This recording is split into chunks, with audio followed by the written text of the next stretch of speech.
And now, a tale well calculated to keep you in suspense. Perhaps I'm a coward.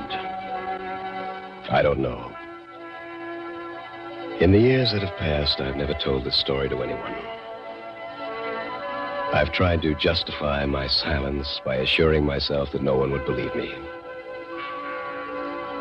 But sometimes I feel the guilt.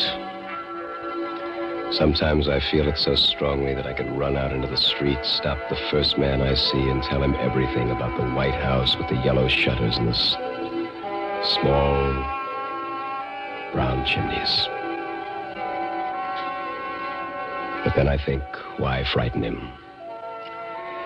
Better that he go on believing that life is real. Life is earnest. And the grave is not its goal. The Second Door, starring and written especially for Suspense by Robert Reddick. Some time ago, I made arrangements to rent a completely isolated house in the northwestern part of the country. The last leg of the journey there was made in an old station wagon.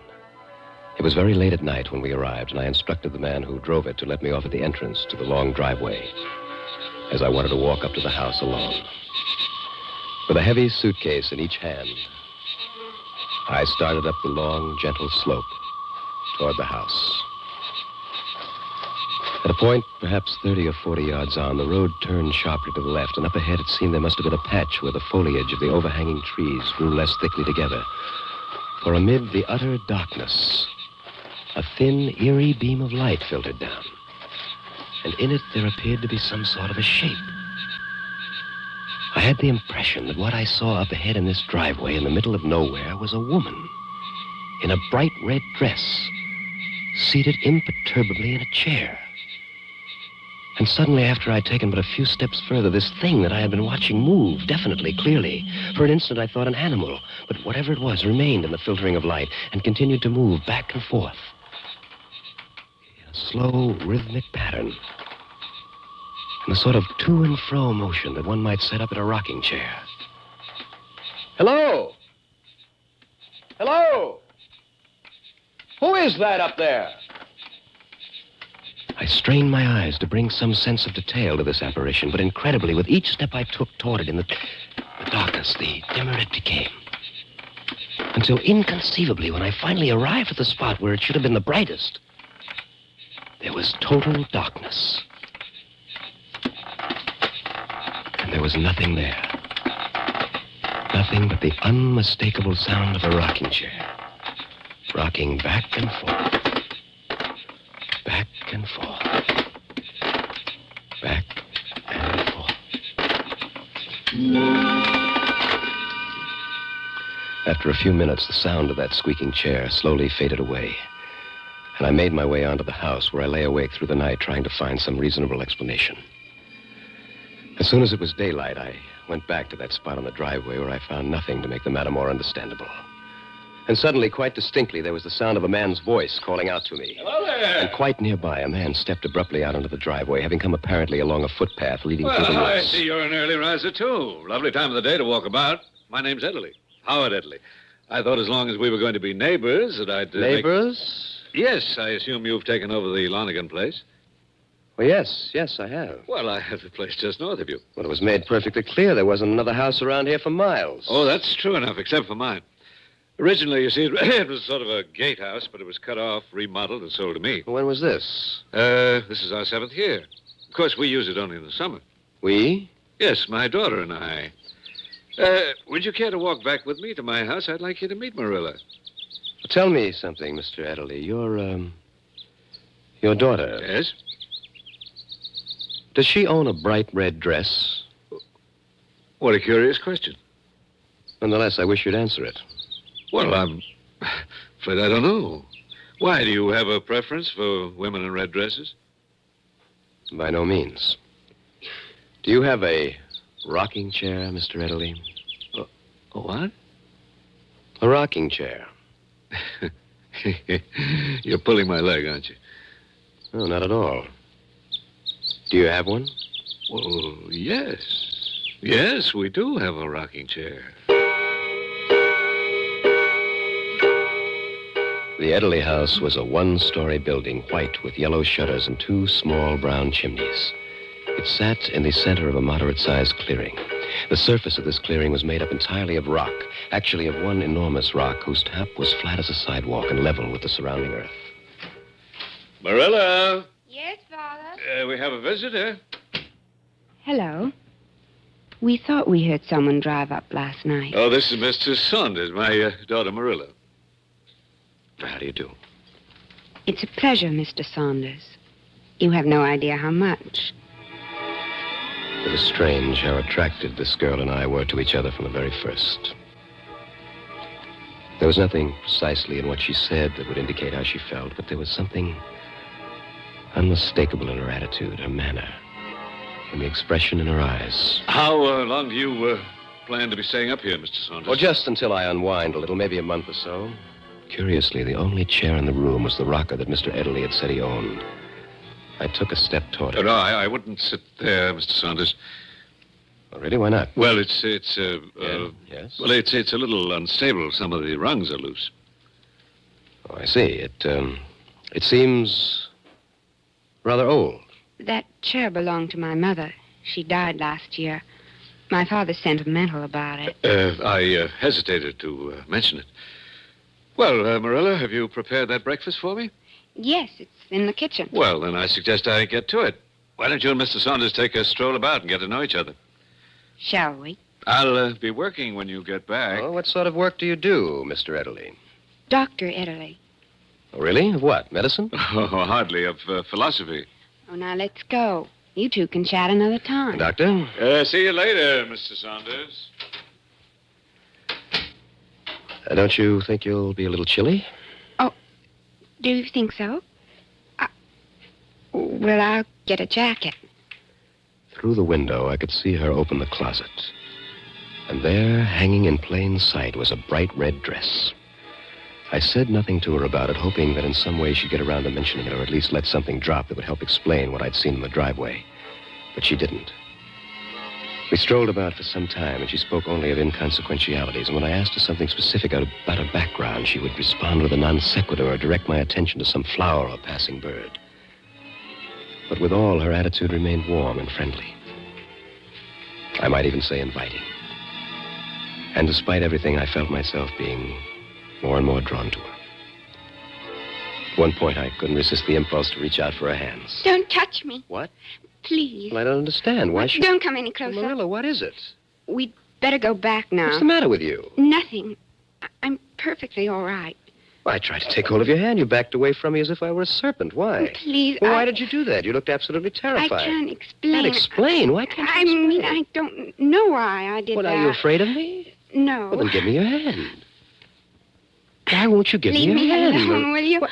Please, just leave me alone. She suddenly turned and started to run down the path, and at that exact moment, from a distance, we heard a voice calling out, screaming out, rather, as if in anguish. The path branched off just ahead, and I ran quickly in the direction of the scream. It was only a short distance to the point where the path came out of the woods, and I found myself on the cleared land that surrounded the Lonergan house. And there was no one there. Like the previous night when I'd heard the sound of the rocking chair coming out of nowhere, there was now only this agonizing scream for help. Again and again.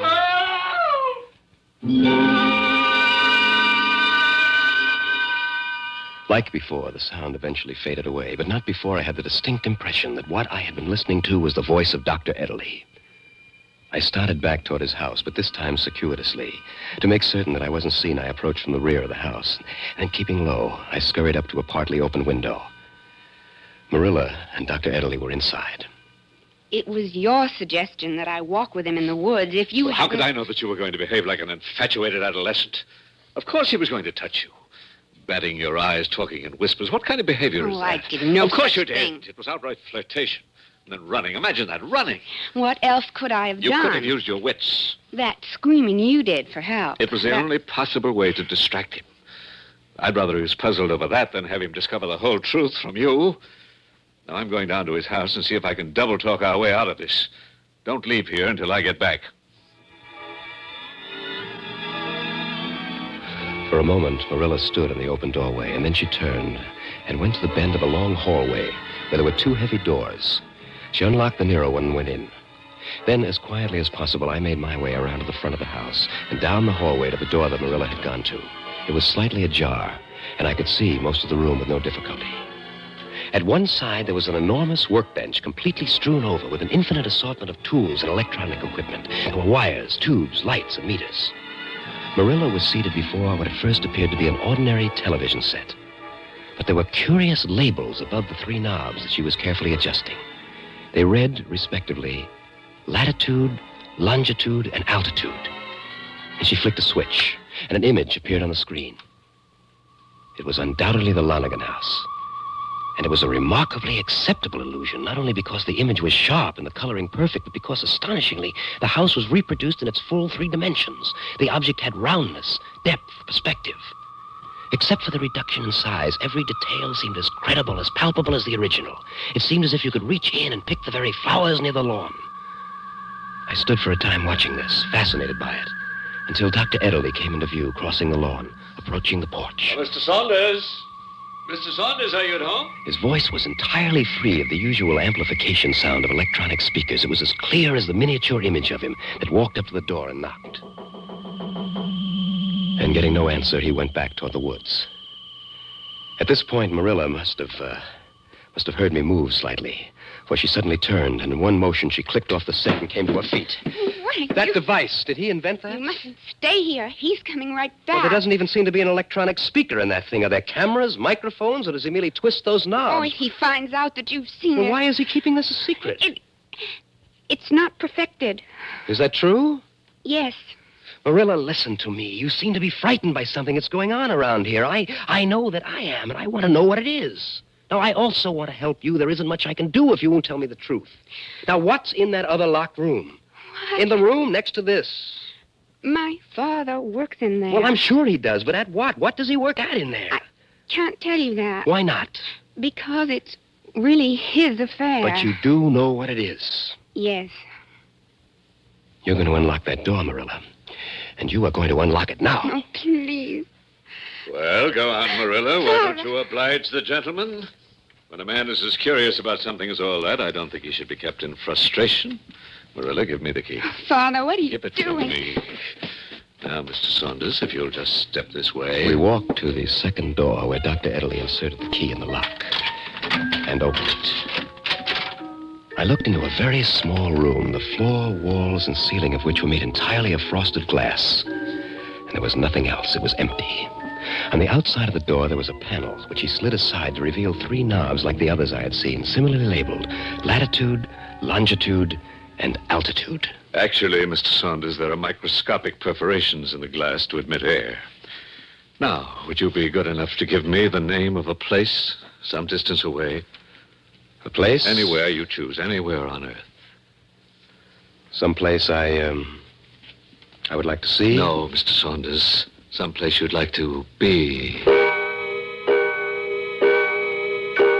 I had no intention of stepping inside Dr. Ederle's glass cubicle, but I was curious to see what might appear on the screens.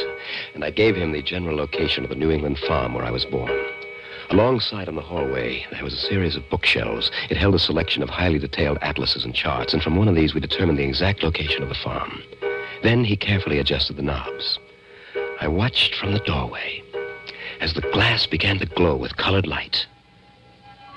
And then, suddenly before me, what was for all the world an actual pasture.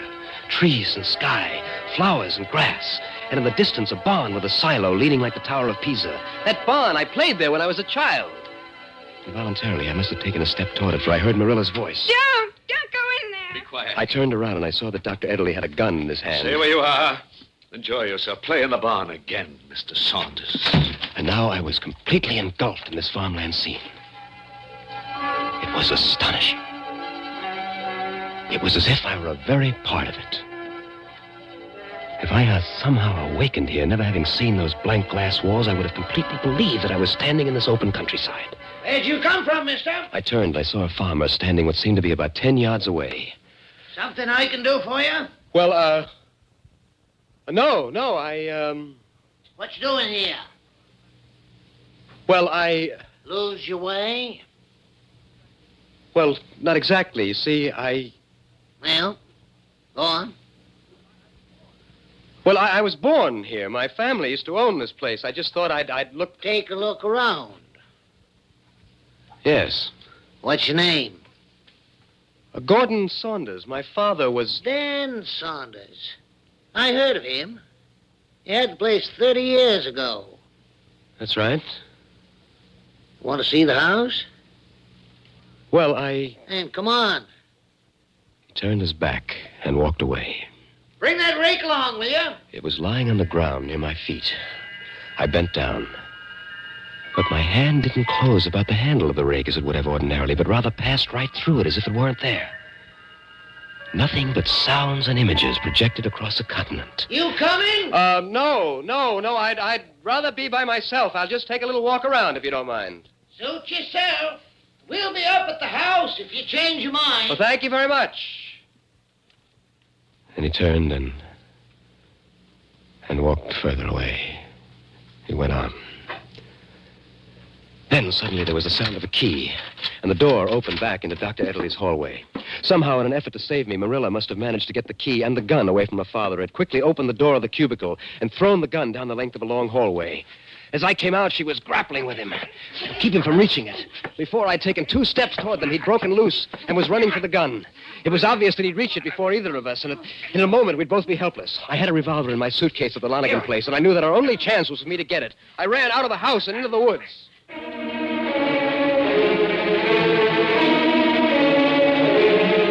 I got the gun and rushed back with it toward their house. I stopped just short of the clearing. I walked carefully to the edge. The white house with the yellow shutters and the 2 small brown chimneys was no more. It had vanished completely. Not a trace of it. I walked down into the clearing, bewildered, shocked, hardly able to accept the evidence of my senses. How do you know, Mr. Saunders, that all of life is not an illusion? I didn't even bother to turn or look about, for I knew I'd see nothing. Can you hear me, Marilla? Yes, I can hear you. I can see you. Are you all right? She's perfectly all right. The house was never really here, was it? I'm afraid not. Nor were you. That walk we took in the woods, Marilla? Like your visit with the farmer. And it was you in the red dress? Yes. I'm sorry.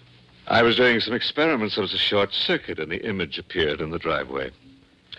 And when I tried to touch your hand, Marilla, in the woods... She moved away.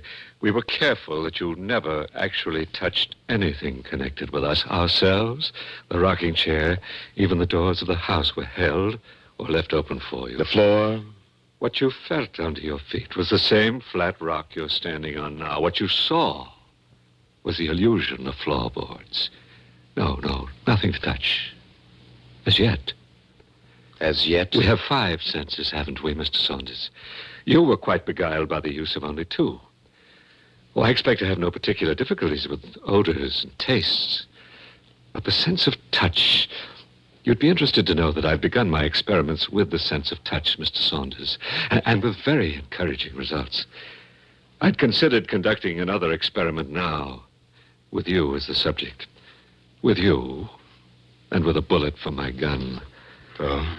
But Marilla has pleaded your case. She's convinced me that you're too sensible to tell anyone about all this, that no one would believe you. I don't imagine they would. She's also promised never to try to get in touch with you. And, of course, I have a way of keeping an eye on you, don't I?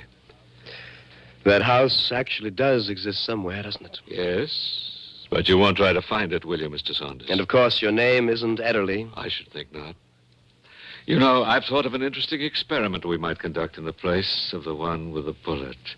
Marilla, I thought that since you've become so fond of our friend that you might want to say your last goodbye with the proper finality, that you might want to say it with a kiss.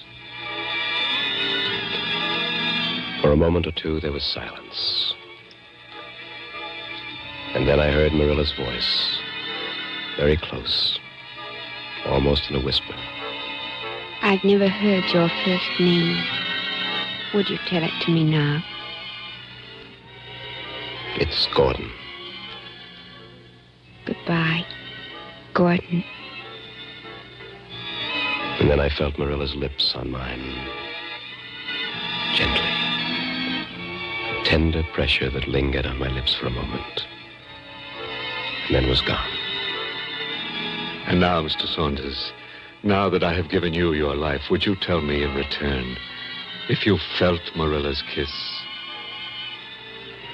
Yes, I did. Clearly, unmistakably. It was in every sense the kiss of a lovely woman. Except... Yes, except what? that it was cold, Doctor. Cold as death.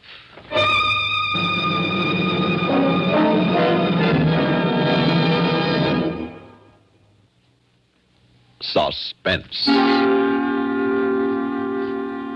You've been listening to The Second Door, starring and written especially for Suspense by Robert Reddick.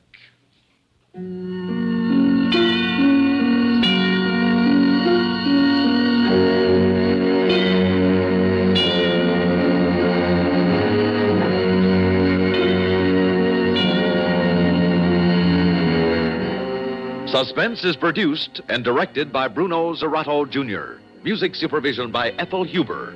Sound patterns by Walter Otto. Heard in tonight's story were Barbara Cassar as Marilla, Paul McGrath as Dr. Ederle, and Bob Dryden as the farmer. This is Stuart Metz speaking. Listen again next week when we return with Hide and Seek, written by Bob Corcoran, another tale well calculated to keep you in suspense. Now, from Suspense and from CBS radio network stations everywhere, anniversary greetings to radio station KSL, Salt Lake City, marking its 40th year of operation today. To 50,000-watt KSL, affiliated with CBS radio since 1932, many more years of success. This is the CBS Radio Network.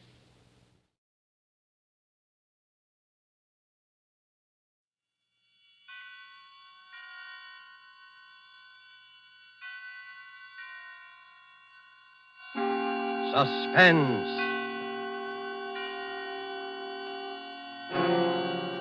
Presented by Roma Wines, made in California for enjoyment throughout the world. Salud. Your health, senor. The world toasts Roma, and Roma toasts the world. The wine for your table is Roma, made in California for enjoyment throughout the world. This is the man in black, here for Roma Wines to introduce this weekly half hour of Suspense. Tonight in Hollywood, we are honored and happy to have with us one of the entertainment world's most distinguished gentlemen, Mr. Cary Grant. The suspense play which stars Cary Grant and which is produced and directed by William Spier is the exciting and tense bestseller by Cornell Woolrich called The Black Curtain. Suspense is compounded of mystery and suspicion and dangerous adventure. In this series, Roma brings you tales calculated to intrigue you, to stir your nerves, to offer you a precarious situation and then withhold the solution until the last possible moment.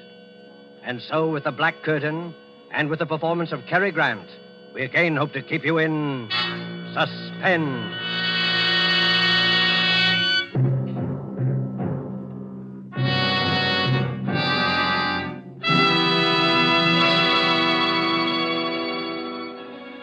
Began, or rather life began again for me, I guess you'd say, that day, on that street. My head was pounding terribly. I could hear all the noise and the people milling around. Everything was a jumble at first. All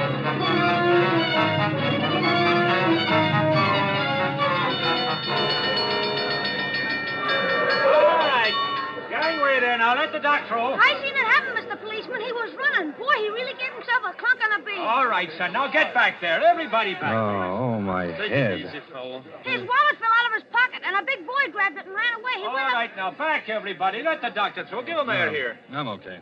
No, never mind, Doc. I'm okay. Seems to be not much the matter with you, sir. No, I'm all right. Yes, I can talk to him now, Doc? Oh, go ahead, officer. Just a bad bump on the head, I think. That's right. We can walk all right, can't you? Yeah, I think so. Ah, sure. Here, now let me press you on. Huh? Thanks. Oh, I'll be fine. Hey, wait a minute. What am I doing with an overcoat on? All right now, mister. Just so they got it on the blotter. What's your name? Where do you live?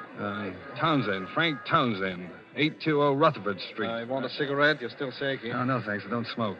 Well, while we're getting back then. Drop in at the receiving hospital if you want us to check you off. Huh? Yeah, I will. Hey, here's your hat, mister. I found it. Oh, thanks, kid. That's all. Now, come on. Move along. The guy's all right. Come on. Oh, well, thanks. I'm sorry about the fellow that got your wallet. Anyway, here's your cigar case, Mr. Townsend. Guy found it right alongside of you. Hey, wait a minute. This isn't my hat. DN. Those aren't my initials, DN. Sure, that's your hat. I seen it roll off you when you went down. Try it on. You see? It fits. Looks good. Yeah. But what am I doing with a cigar case? DN. Same initials as the hat. Don't you even know your own hat, mister? Wait a minute. I'm trying to think. Where is this? What? This street. You're on Tillery Street. Tillery Street? What am I doing on Tillery Street? He's lost. All right now, sir.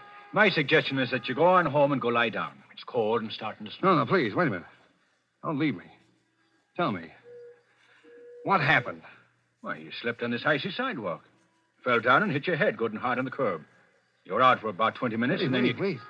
Ice on a sidewalk? Well, look at it. That street cleaning department ought to clear away the snow there, too. Snow and ice? Sure, why? Snow? In July? July? Oh, it's December. December 1943. 1943? You better go on home, son. Good night. 1943?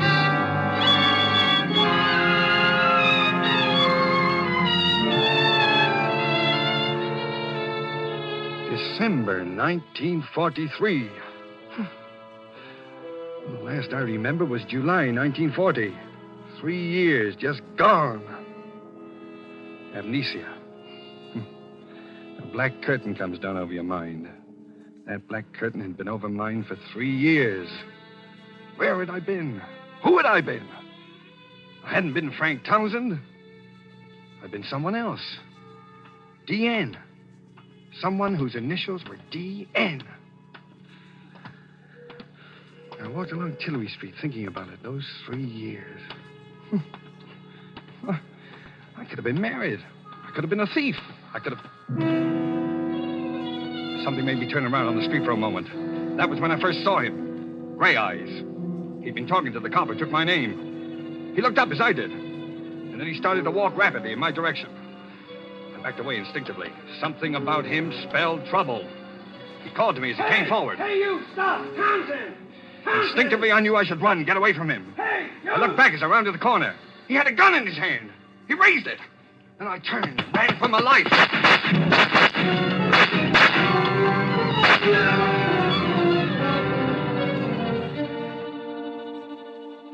What lay behind that black curtain which separated Townsend from his past?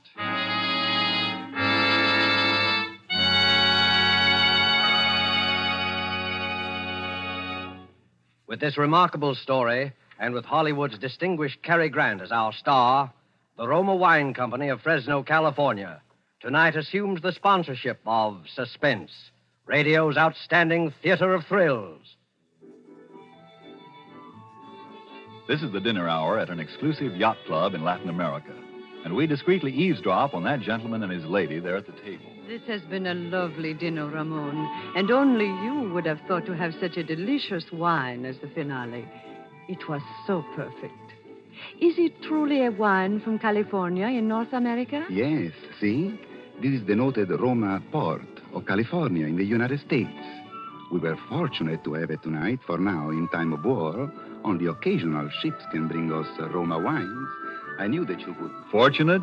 Yes, for Roma wines please the exacting tastes of wine lovers in many countries. And we in the United States are most fortunate of all, for we can enjoy any of those delicious wines from the famous Roma wineries located in choice wine districts throughout California at prices unbelievably small for wines of such distinguished character. Because we do not have to pay heavy shipping costs and duty, here at home in America, Roma wines cost only a few cents a glass. What's more, you'll find Roma California wines just around the corner at your favorite dealers. Right there, waiting for you now, the types of Roma wines you most enjoy. So if you haven't yet discovered the delight of Roma wine regularly with meals or when entertaining friends, make your first purchases of Roma tomorrow. R-O-M-A, Roma, America's largest selling wines. Made in California for enjoyment throughout the world. And now it is with pleasure that we bring back to our soundstage Mr. Cary Grant and The Black Curtain, a story well calculated to keep you in suspense.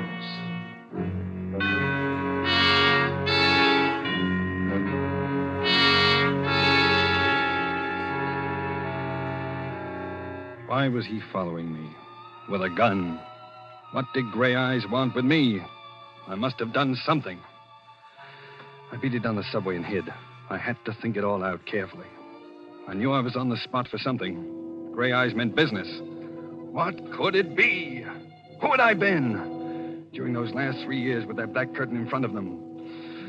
Well, maybe I'd been a gangster, and he was one of a mob that wanted to rub me out. I didn't know. No identification, my wallet stolen. Nothing in my pockets that would help. Just DN in the hat. And DN on the cigar case. DN! My head was aching with worry. My stomach had panic in it. I had to find out who I'd been, what I'd done. But how? Where? Tillery Street. That's where I'd been when I woke up. Tillery Street.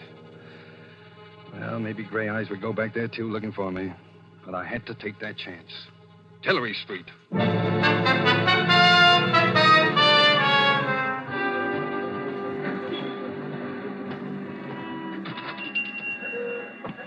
Yes? Oh, good evening, Pop. Oh, hello there. Couldn't see you under that hat at first. Oh, you know me? Sure. What can I get you, son? Oh, well, you got an evening paper I could look at? Nope. Sorry, never read 'em. Too much trouble in the world these days, anyhow. Say, how you been? You haven't been around 2 or 3 weeks. Oh, well, I've been kind of busy. Look, Pop. Yeah? I made a bet with a guy that even though you see so many customers, you'd walk right up and give me my full name. Oh. Well, I'm sorry, I don't know it. I don't think I ever heard your name. Oh. But I know your girl. My girl? Mm-hmm. You do, huh? Yeah. Well, now, maybe I can still win my bet if you'll give me her name. Gee, I've heard you mention it. I'd know it if I heard it. You what? Well, see if I can steer you a little. Now, is it Mary? Nope. Alice? Lillian? Margaret. Huh? No. Wait a minute. Wait. I know. Ruth. That's it, Ruth. Ruth? Yeah. Well, sure, you got it. Now. What's Ruth's last name? Gee, I don't know her. I know where she lives, though. You do? Yeah, right across the street. The Tillery Apartments. Well, it's right. But now, what apartment? What's the number of Ruth's apartment? 3C. Apartment 3C. Say, that's pretty good if I do say so. I was only there once, remember? The night I brought the sandwiches over. Yeah. Well, thanks. Will you win your bet, mister? What? Oh, yeah, I think I will.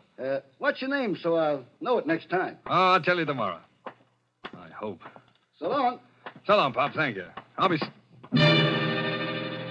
What's the matter? Nothing.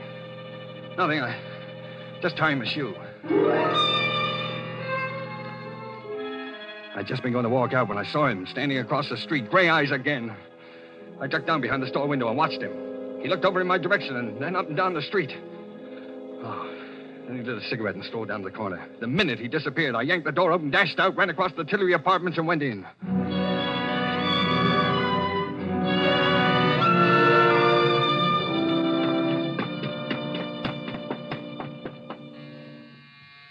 Who is it?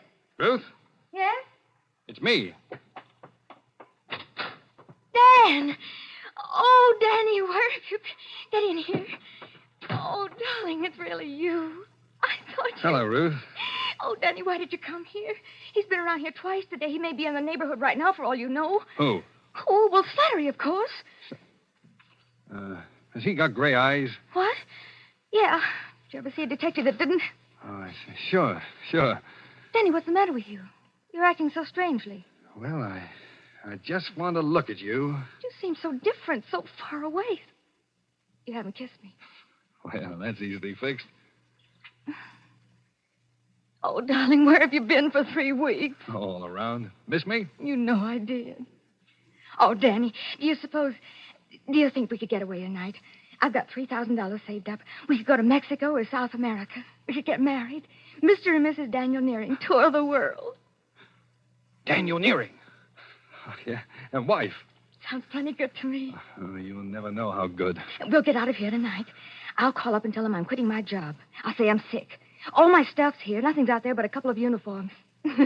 I'll make Alma and Franklin a present of those. Alma and Franklin? Don't you bother your pretty head about those 2 charmers. Maybe they weren't glad when it happened. A couple of vultures. Bye-bye to them. Oh, with you back, Danny. Just think with my $3,000 we could... Do you think you ought to quit your job? Absolutely, I think so. I was never cut out to be a nurse anyway. I guess you weren't. Any more than I was cut out. Any more than you were meant to be a secretary. That's right. Well, I never wanted to be a secretary. Just drifted into it, I guess. Kind of got on my nerves, especially toward the end. You know, the boss was no cinch to work for. He certainly wasn't. He was a rat. The whole Dietrich bunch are mean, rotten. The whole family. Yeah, that's right. All except the old man. Oh, yeah, the old man. I sort of liked him, didn't I? And he loves you, Danny. I think he wished you'd been his son. Poor old man. He's the only reason I've stuck around out there this long. How are things out there? Oh, they've been questioning all of us. They've laid off lately, though, since you... Oh, Danny, don't let's talk any more about it. You're back. That's the main thing. I just want to forget New Jericho and the whole... New Jericho, huh? Yes. Oh, Danny. Danny, if only it hadn't happened. What hadn't? You know what? Oh, Danny, what's going to become of you and me? I wish I knew. Danny, get away from that window. Leave that shade down. He's down there. Who? Gray Eyes. He's standing in front of the hydrant. He's coming in here, in the building. Oh, did he see you? Ruth, will you help me? What are you going to do? I'm going to give myself up. No, Well, you're... it's better than getting shot at. What can they do to me? You crazy fool. They can send you to the chair. The chair? Well, what do you think happens to a man when he's guilty of murder? Murder? Ruth, listen to me. I'm not a murderer. If the whole world says I committed murder, I say I didn't. The me that's in me says I didn't. I never said you were, Danny. I always said you didn't do it. Oh, if you hadn't run away. So that's it. All right, Nearing. Open up. Why did you come here, Danny? Why? Ruth, quick. We got to get out of here. How about the fire escape shaft? Dumb waiter. Dumb waiter. Here. All right, get in. I'll stand on top and work the ropes. I don't think it can hold us both. Got to. Can you hear me? Yes, Danny. Danny, what do we do? We're going back there to New Jericho. New Jericho. No, Danny, don't, please, for me. Got to. I've got to find out. We're going together. No, Danny, no, I've got the money. We can get out of here and we... Stop it. Danny, ouch, my arm. You're hurting me. From here on in, we're sticking together. You're going to take me back there, back where it happened. All right, darling. You're crazy, but I'll go wherever you go. I can't lose you again.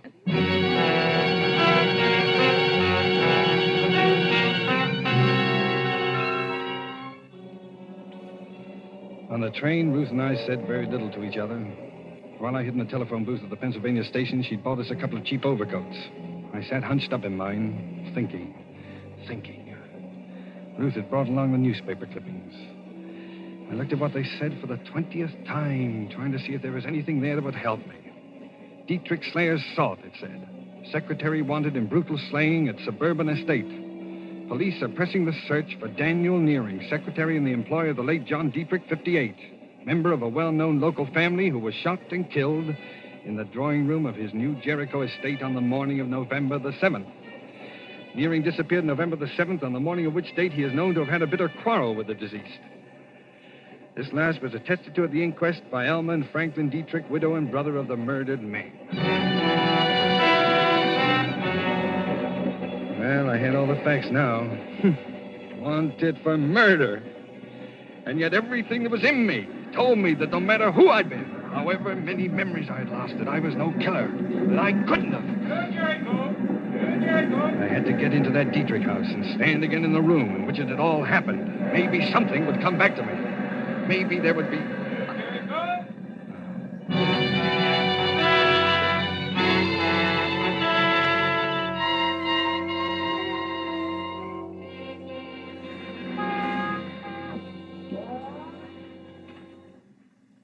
Danny. Danny. Over here, Ruth. It's so dark. I couldn't see you. Elman and Franklin just left. They drove down to the village. Did they say anything about you being out here on your day off? Yeah. Elma said something, but I said I had nothing to do in town and came out to write some letters. Let's go, then. Oh, Danny, I'm scared. Please, let's not stay out You here. said you loved me. I do, Danny, I do. That's why I'm scared. They're only going to the village. They'll be back in half an hour at the most. Go on, open the door, Ruth. Hurry. I've got to see the inside. That room, the place where it happened. It's wrong, Danny. I'm telling you, you're wrong. They'll find Now, you. open the door, Ruth. Quickly. All right. Now, let's have a look at that room. Please, Danny, please don't. Don't talk about it. So this is where I'm supposed to have murdered John Dietrich, huh? Danny, please. Where was it? Show me exactly where it was, Ruth. I've got to know. It was there. Right there. He was standing by the grandfather's clock when... Oh, are you going crazy, Danny? If they get you, you'll hang. By the clock, huh? You still believe in me, don't you, Ruth? I believe you, Danny, but I'm scared. I love you. Ruth, wait a minute. What's that? Listen. It's only the old man. He's asleep in that room off there. Don't go in there, Danny. You'll wake him. I want to see him. No. No, don't, Danny. He can't help you. You know he's paralyzed and he can't talk. Turn on the light. I want to see him. There, you woke him. It's me, Mr. Dietrich. Ruth. This is Danny. You remember Danny, don't you? Hello, Mr. Dietrich. See how his eyes are shiny. Yeah. Was he here when it happened? You know that, Danny. Why do you ask such funny questions? He's been in bed here for 5 years. That mirror. On the wall there. The clock. Look. You can see the grandfather's clock in the other room. What are you getting at, Danny? He could see it. The old man could see the murder through the mirror. Oh, if only he could talk. He can't talk. You scare me, Danny. He saw the man who killed John Dietrich. Look. He understands what I'm saying. He's blinking his eyes. Oh, stop torturing him, Danny. Can't you see what you're But doing? he's trying to to him? say something. Look. His eyes are blinking. He's going to help me. Go outside and watch, Ruth. Go on. Now watch out at the entranceway. Be careful, Danny. Please, they'll be back any minute. All right, leave me alone with him. And I'll call if I hear them coming. Look now, Mr. Dietrich. Don't be afraid. I'm going to ask you a question, and you're going to answer me. Are you trying to tell me something about the murder? Now, blink your eyes. Blink twice if you are. Yeah, that's it. Once. Twice. That's good. Did you see it happen? Here, in your mirror. Blink once if the answer is no. Twice if the answer is yes. Once. Twice. You did, huh? You saw it. Now then, is the murderer in this house? Danny, they're coming. Franklin and Alma, get out of here. Hide. Run, Danny, run. Is the murderer in this house?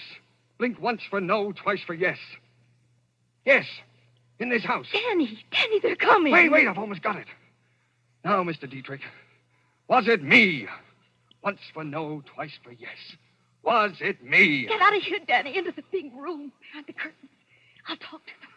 Oh, all right. Well, thanks, Mr. Dietrich. I'll be back. Ruth? Ruth, is that you in Father's room? Yes. Are you here alone? Why, yes. Why? Well, we thought we heard voices. What are you so jittery about, Ruth?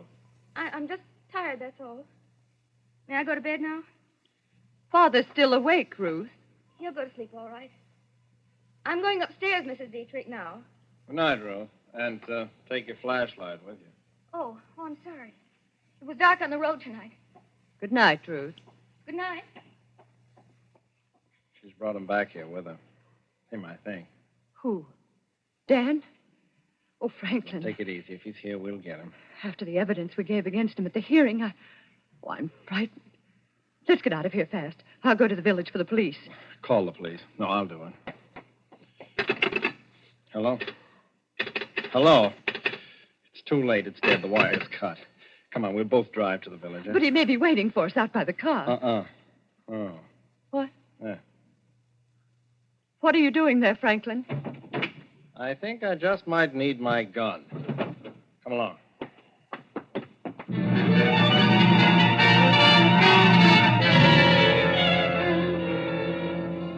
The moment they left the house, I made for the old man's room. I called for Ruth, but she was gone. Maybe Franklin and Alma had caught her after she cut the telephone wire, but I couldn't wait. My life was hanging on minutes now. I shot the flashlight on the old man's face. Now, Mr. Dietrich, you're helping me fine. You know I'm trying to save my life, don't you? Now, the murderer. Was it me? Was it me who did it? Me, Danny Nearing. Blink once for no. Once! Once! Oh, you're sure? You're sure it wasn't me? Oh, you're smiling, Mr. Dietrich. Smiling. Now, it was somebody in this house. Then who was it? Oh, can't you make a sound? Help me, you've got to. Was it Elma? Twice for yes, once for no. Once. Not Elma. All right, then. Was it Franklin? Up with the hands, Neary. Up or you'll never go to trial. Franklin. Look, you've got to listen. You've got to. Shut up and drop that flashlight. Trying to kill the old man, too, huh? The murderer returned to the scene of his crime, huh? You know I didn't kill him. Well, you tell that to the police. Alma will have him here in a couple of minutes. Where's your girlfriend, Ruth? She's not here. I don't know where she went. Never mind. They'll find her. You're a dead duck, Neary. You killed my brother and beat it. What'd you get out of it? That's always puzzled us. You killed your brother. And now you're going to kill me. Oh, you've gone nuts, too. Why should I kill my own brother, you idiot? To get his share of the estate and his wife, Alma, amongst other things. But you can't stop with killing me. Someone else knows the truth. The old man saw it in the mirror. Huh? You'll have to kill your own father, too. The old man saw it. How do you know? He told me. Oh, you're lying. He can't talk. He can't even move. He can hear. And he can blink his eyes. Come over here and look. Now, look here. I don't... Ruth! He'll be all right. I heard him. He was going to kill you. Here's the gun, Danny. Take it. Oh, Ruth, you shouldn't have. In another minute, I'm not sure it was Oh, Franklin. Dan, darling, please, let's run for it. They'll be here in a second. It's your last chance. They'll all swear you did it. Not if I can be with the old man in another half minute. Mr. Dietrich. Mr. Dietrich. It's Danny again. No, Danny, don't. Don't. What? Tell me, Mr. Dietrich. Was it Franklin? Did Franklin kill your son, John? Blink once if he did. He's afraid. Oh, why are you afraid? Oh, it's this gun. Here, take the gun, Ruth. You take it. He's afraid. I'm not going to hurt you, Mr. Dietrich. What's the matter? Why don't you answer me? Who killed John Dietrich? It wasn't me. It wasn't Elma. It wasn't Franklin. But someone in the house. Was it? Ruth! Ruth! You! I told you. I told you not to come. Oh, I love you, Danny. I wanted you. I wouldn't have let them get you. Why? Why, Ruth? Why did you kill him? He was always after me. Wouldn't leave me alone. I hated him. Then that night he came at me, threatened me, said he'd kill me. If he couldn't have me, nobody could. He had a gun, and I got it away from him. He hit the clock. He leaned against it. I thought he'd never fall down and die. It was the day you ran away, and I was crazy. They thought it was you. They started looking. I love you, Danny. I still love you. I begged you not to come back here. Ruth! Put down that gun, Ruth. No. Stand back, Danny. Stay over there. Just want to look at you. I was hoping we could get away together. But you've been through enough, Danny. And all because of me. Now you're clear, Danny. And this is going to clear me. Darling. Ruth! Ruth!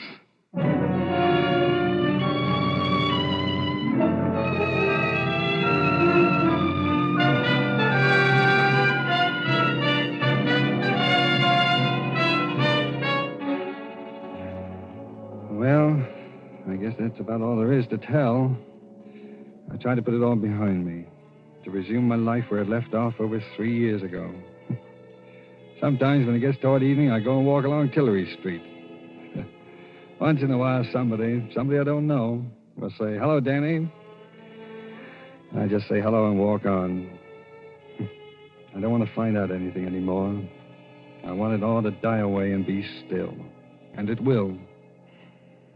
All except Ruth. Because somewhere behind that black curtain I was loved and loved someone. We must have known a love that I'll never know again.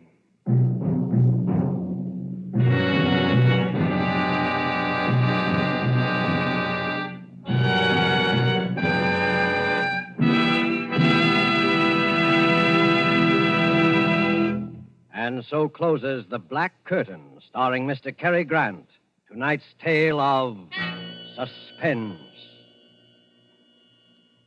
Since the beginnings of history, people have enjoyed wine. Ages ago, our ancestors found that wine made any food taste better. Wine is a simple pleasure that anyone can enjoy.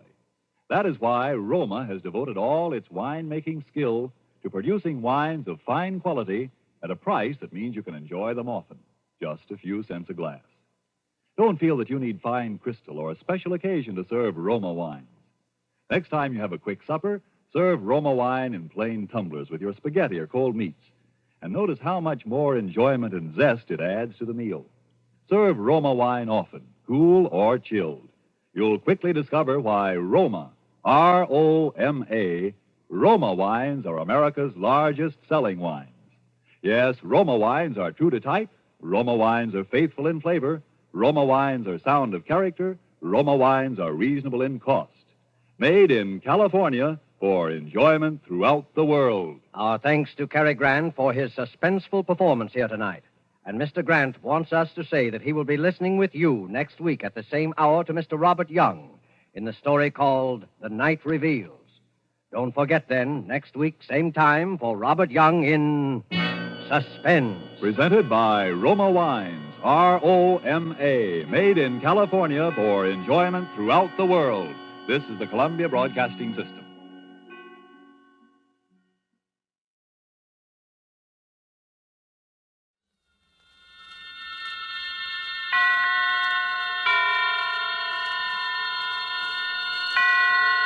Roma Wines presents Suspense.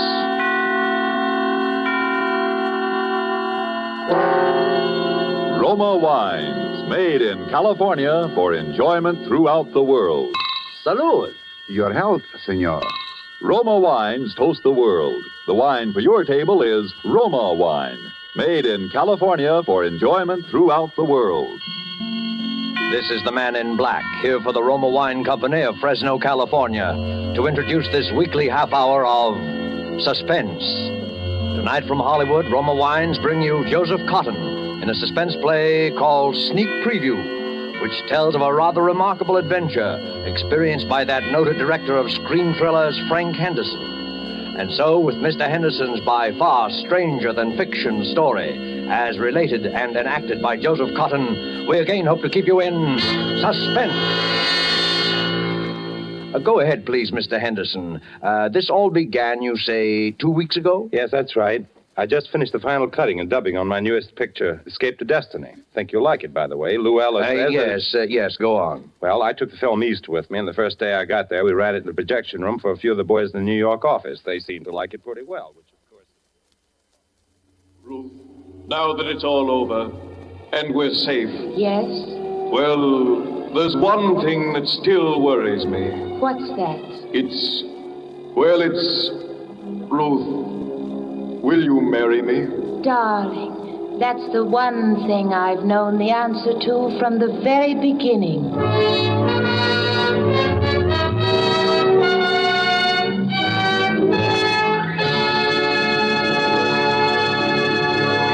Well, boys, there it is. Frank, it is but terrific. It's the best picture you've ever made. Oh, it's great. Great. Hitchcock will absolutely quit. No kidding. You really think so? I do, Frank, honestly. I think it even tops Perilous Journey. Definitely. And it's solid box office, Frank. Solid. Well, it's all yours, boys. I can't think of anything more to do to it. We might lighten the music a little under that scene of the wine fellas. I'll get it. Hello? Who? What does he want? Okay, put him on. Hello? Yes, this is Frank Henderson. Who? I don't think I know any Captain McNeil. Oh, well, may I ask why the chief of the Security Bureau wants to... I hope there's nothing wrong. I see. All right, I'll be there. Who was it, Frank? Somebody at police headquarters. Police headquarters? What's he want? That's what I'd like to know.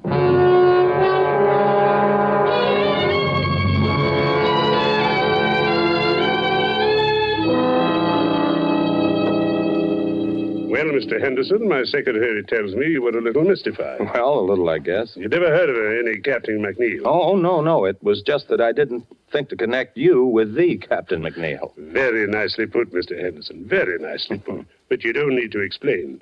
There aren't so many people as you'd think who'd ever heard of any Captain McNeil. An undercover agent isn't very much good if everybody knows him. No, is he? I guess not. Mr. Henderson, when I heard you were going to be in New York, I just couldn't resist meeting you. You see, Mr. Henderson, I'm probably your greatest living admirer. Well, thank you. I guess I've seen every picture of yours since the first one you directed, most of them 3 or 4 times. I'll have to remember you in my will. You know, you'd have made a first-class professional detective. I'm not so sure about that. There's a lot of difference between fact and fiction, I guess. Not so much. I've always followed the reasoning in your pictures with complete agreement. Well, I'm glad to hear that. Yes, but with one exception. Huh? What was that? I couldn't go along with you there. It was in your 5th picture, Murder in the Morning. You remember near the end of the picture where the killer has the detective and his pal at gunpoint in an empty room? I remember. The friend is allowed to leave. He's helpless anyway, unless... And here was the point. Unless the detective is able to get over certain vital information to the friend in the presence of the killer, but without his knowledge. You remember? Sure. And when the friend is leaving, the detective hands him his hat. Mm-hmm. And inside the hatband, he slipped a piece of paper with the information on it. Is that what you mean? Exactly. And that's where I disagree. Although I realize it probably wasn't your fault. Probably the writer or the producer. Oh, no. As a matter of fact, that was my own idea. It's too simple, too unimaginative, if you'll forgive me the word. No intelligent criminal would allow a thing like that to happen right under his nose. But the way the thing was done, I thought... Even so, how is the friend to know that this paper is under his hatband? Oh, well, you see... It isn't something you'd likely to notice. You don't look under your hatband every time you put on your hat. I know, but it's far too fetched. It's not true to life. It's fiction. Excuse me a moment. Hello? Yes? Yes, I see. I'll be down in just a few minutes. Pardon the interruption. Oh, not at all, Captain. I really ought to be going. I've kept you too long now. Mr. Henderson, I wonder if you're interested in real crime. Real crime? Have you ever seen an actual murderer? Well, you do make me feel like an amateur now. No, to tell you the truth, I never have. Come on, then. It might give you an idea. It's down the hall. As a matter of fact, I've never seen this particular murderer myself. But you know he is a murderer? Sure. Not much like a character in one of your pictures, though. There's nothing romantic or exciting. Was he clever? Oh, yes, indeed. His career has been 20 years. There's never been enough evidence to convict him. There isn't even a photograph of him. Here we are. But if you don't know any more than that, what charge are you holding him on? Charge? You don't need any charge when you hold him here. There he is. Oh, dead? Dead, at last. How did he die? Shot in the back. We found him in Central Park. Well, there you are. Gregory Sarko. Murderer, spy, drug addict, and about everything else in the book. Know who killed him? Who knows? Who cares? There are plenty of people who'd have been happy to do it if they dared. I suppose he had identification on him. Sure. Bank book, wallet, a few inconsequential papers. Is that all? That's all. Oh, a little money, a handkerchief, a tin of aspirin. Aspirin? Sure. Criminals have headaches just like other people. It was aspirin, I suppose. We professionals may not be romantic, Mr. Henderson. We are thorough. Oh, cool. Yes, it was aspirin. I remember you saying he was a drug addict.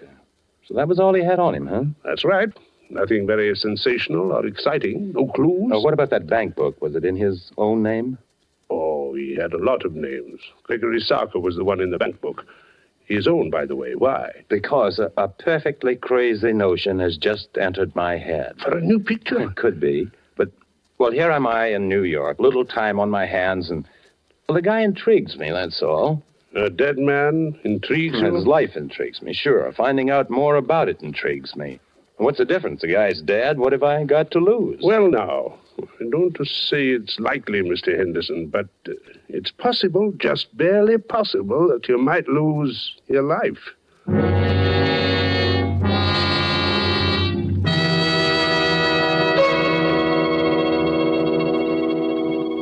To change from a mood of suspense to one of carefree gaiety, let us wish ourselves away to Havana, Cuba, seated at a table in the fashionable Hotel Nacional de Cuba. Near us, a group of Cubans are entertaining an American visitor.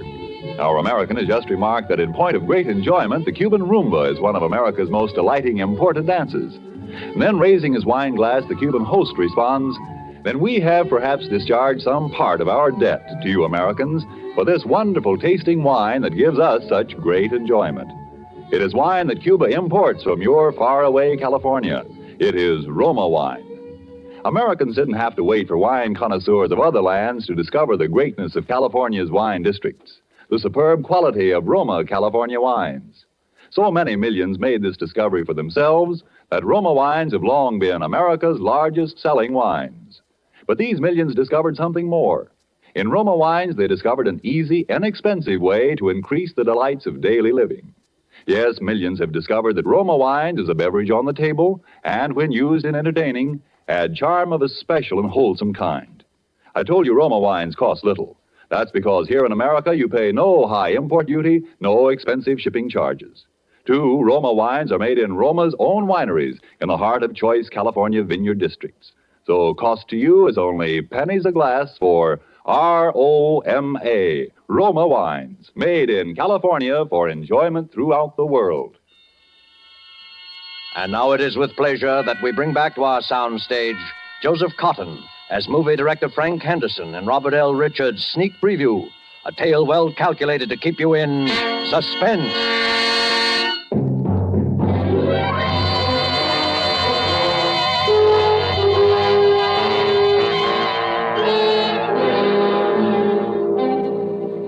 I'm not an adventurous or even a particularly courageous man, and yet suddenly I found myself engaged in what might possibly, as the captain had said, be a fairly dangerous occupation. I pored for hours over Captain McNeil's file on Sarko, even persisting in the face of a sudden and somewhat mysterious reluctance on the part of the captain to have me do so. The next thing I did was to inquire at the bank, which had issued Sarko's bank book, and found out exactly nothing. I was pretty discouraged and about ready to quit when I went back to my hotel that evening.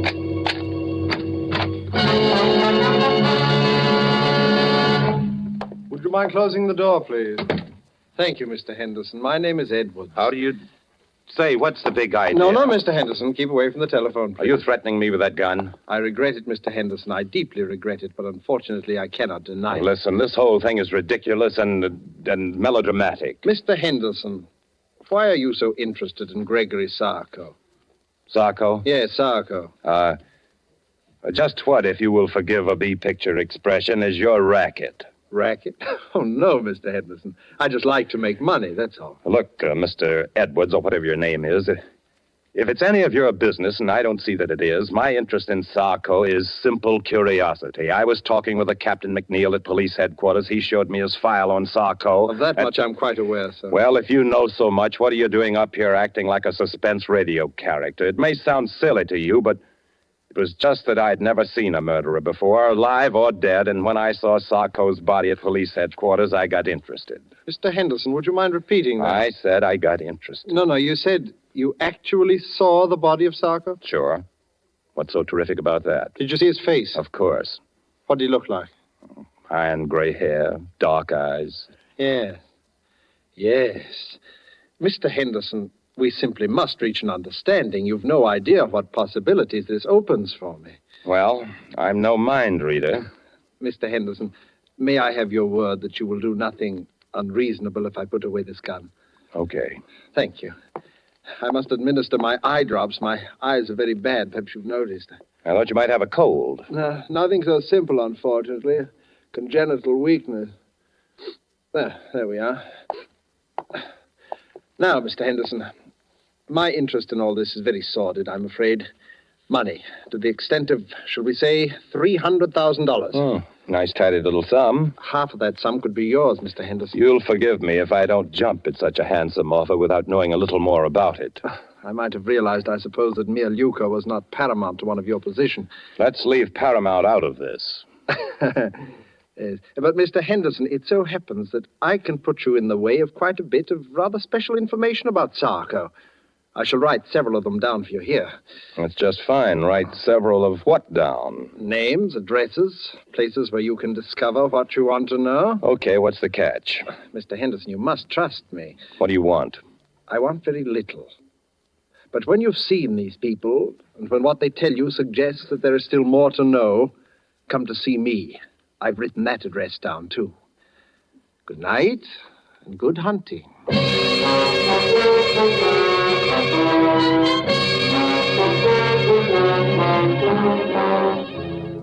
Well, by this time I was so obsessed with the thing that I actually set out to follow the itinerary of the rather sinister Mr. Edwards to the very letter.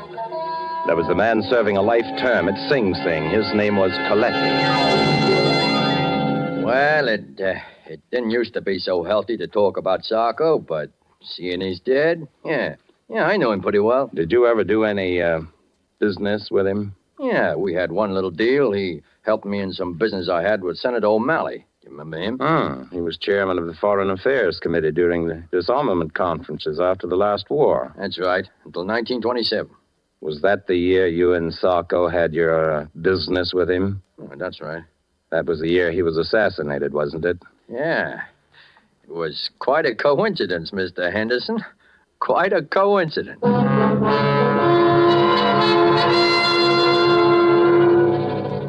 Sarko, huh? I just hope he didn't die easy. I don't think he did from the looks of him. Maybe there is some justice after all. Are you quite sure he was a drug addict? Huh. How do you think I first learned to take this stuff? At the convent?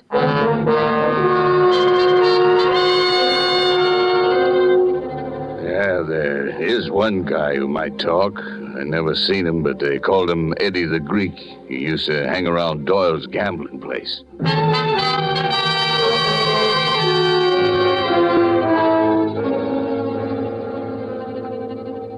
Oh, you see, Mr. Henderson, it all turned out rather well from your point of view, didn't it? In a way. But there are a few little pieces of the picture still missing, eh? You see, that's why I dared hope that you'd come back to see me. That's fine. What about Eddie the Greek? Oh, yes, Eddie the Greek. I hope it won't be too great a shock if I have the strong impression that Eddie the Greek is one of your pseudonyms, Mr. Edwards. Oh, very good, Mr. Henderson, very good indeed. Yes, I have been called that on occasion. Then what's the idea of the wild goose chase? You're supposed to know more about Sarko than anybody. All in good time, Mr. Henderson, all in good time. At the moment, there is a rather more pressing matter. No, is there? Oh, yes. There is the little matter of the $300,000. Look, I'm in a business where they pay pretty good dough, but nobody can earn $300,000 just overnight and be on the level. Oh, but, my dear Mr. Henderson, there is no question of earning. Okay. You tell me. Well, it's really quite simple, Mr. Henderson. With the information you possess, together with the information I possess, there is a very liberal and sensible gentleman of my acquaintance who will give us $300,000. Blackmail, huh? Oh, but what possible objection can you have to the transfer of $300,000 from the pocket of one scoundrel to the pocket of another? None, I guess, except that I just don't want to have any part of it. Oh? Not even if it meant your coming into the possession of the final, and I might say the most sensational part of your missing information about Sarko? How do I know you can supply it? Oh, I have something here at my desk which I think you might consider sufficient proof. Oh, yes, here it is. A photograph. But before you look at the face, read the writing across the bottom, please. To my good friend Gregory Sarko from Count Orlando Montecero. He's a quite famous Spanish gentleman, except that lately he's been engaged in some really very subversive activity in South America. Another face, please. But It's Sarko. Rather, shall we say, it is the man whose body you saw at police headquarters. But are you positive? Of course I am. Would you be so good as to write a few words to that effect across the face of the picture? Why? Because I must be sure. And even on our brief acquaintance, Mr. Henderson, I know that you would not write anything above your signature that was not absolutely true. Sure, if it'll make you feel any better, it is true. Here.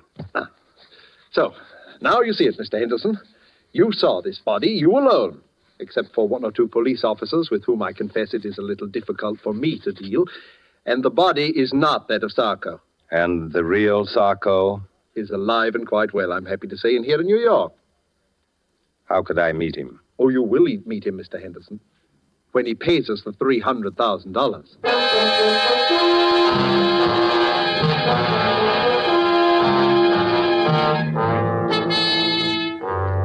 By this time, I had to go through with it. I could see the whole thing on film. What a thriller. I left everything in the hands of Mr. Edwards. A meeting was arranged, a hotel room, the hour 8:30. And there we waited for the man I'd traced all over the underworld of New York.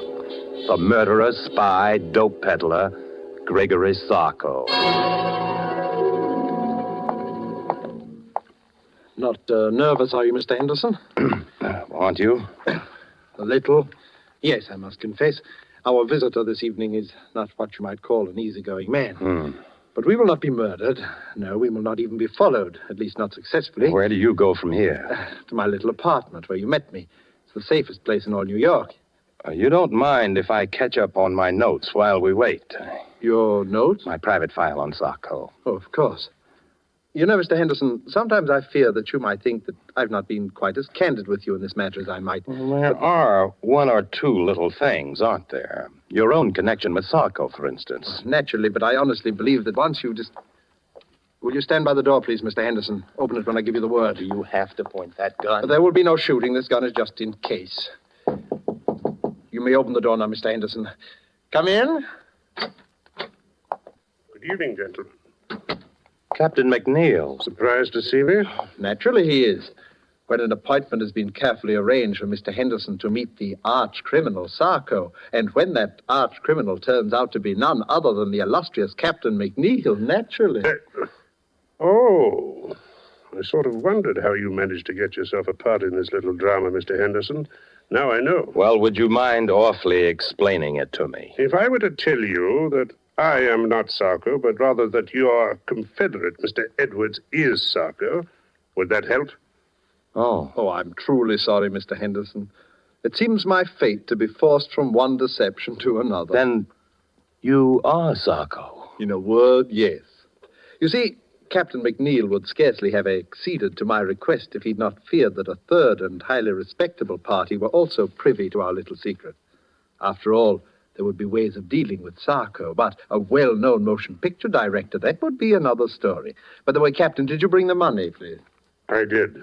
How convenient to deal with a police officer who also happens to have a large private fortune. Don't you want to count it? Oh, I can see it's close enough. Listen, Mr. Edwards, if you think you're going to get me to play cat's paw for you, you have to...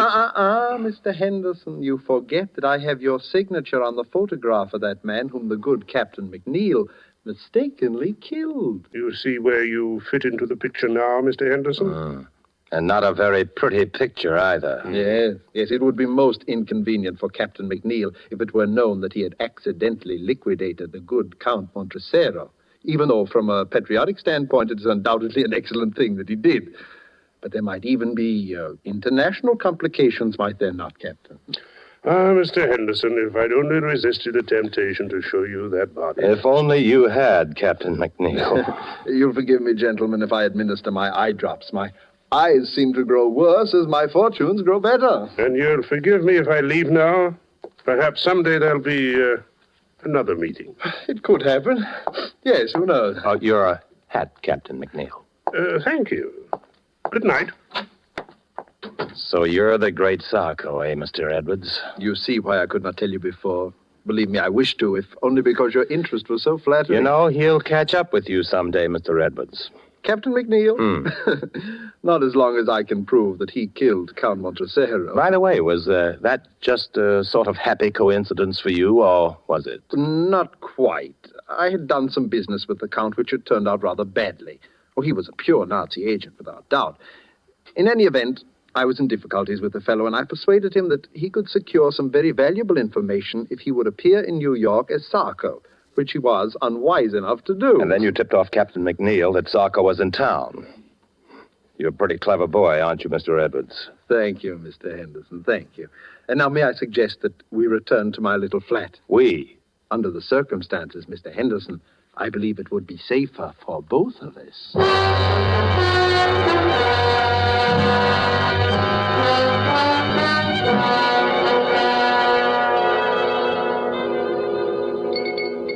Do you like your drink, Mr. Henderson? That's very good. Thanks.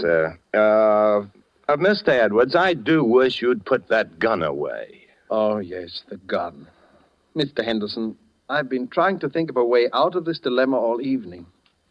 I would have liked to spare you this last little deception. What little deception? I'm going to have to kill you. Oh. I am sincerely sorry. You've been a most pleasant companion, but knowing as much about me as you do... May I finish my drink, please? Oh, but certainly. And now, if you'll excuse me for a moment, my eye drops are in my coat in the hall.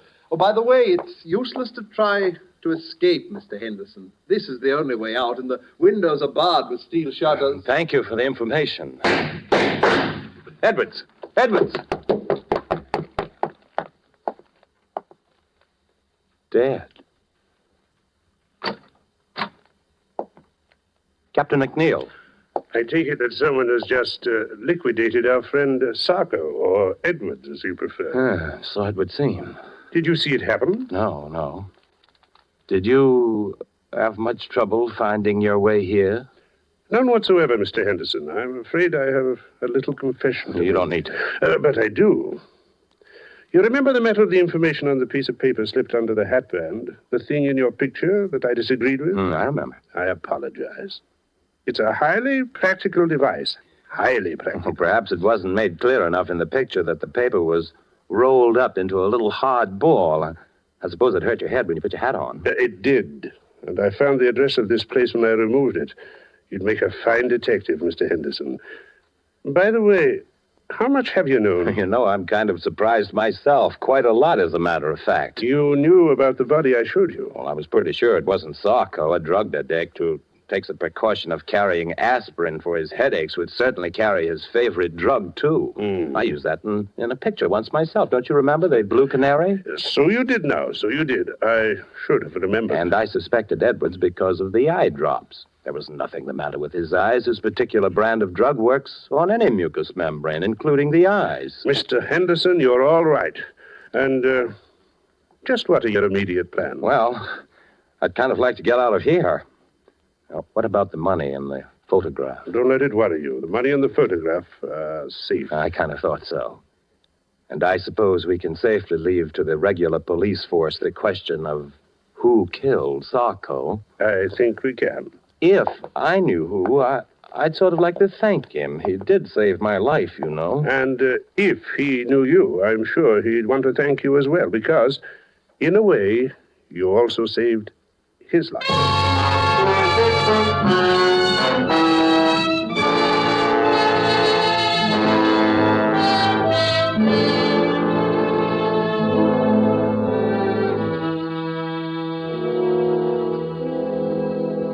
Well, that's about all there is to the story. Pretty exciting stuff. Be good material for one of your pictures, I'd think, Mr. Henderson. Yeah, sure it would, sure. For that dumb studio of mine, I called a big meeting just before I left New York, and I told this story, changing a few names and places, of course. And what happened? I don't know, Frank. It's a good story, but I don't know. What's the matter? I think it would make a swell picture. Public would never go for it, Frank. It's too crazy. It's unbelievable. No, I wouldn't buy it. You're entirely right, LG. Don't make sense, Frank. A thing like that couldn't happen. Couldn't happen? Look, I'm telling you that Too arty, entirely too arty. Wouldn't gross a dime. And by the way, Frank, I wanted to talk to you about the new release. Where have you been? Me? Yeah, the last time we saw you, you beat it out of the projection room to see some cop, and nobody's heard a word from you for 2 weeks. Where you been? Me? Oh, I've been around.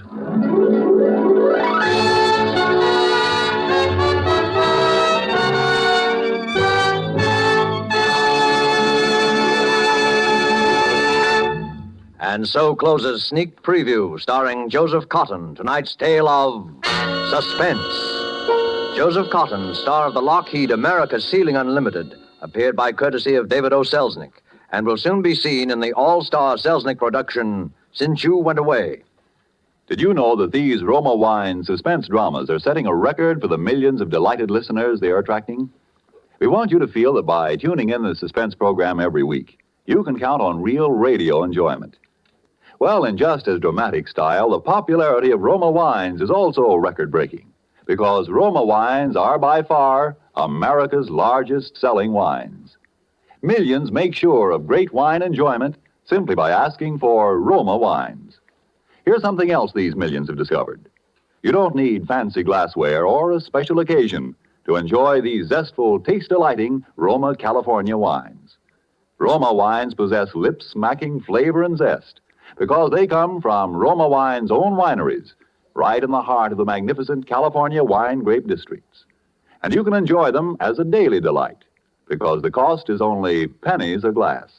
Ask for R-O-M-A, Roma wines, made in California for enjoyment throughout the world. This is Joseph Cotton.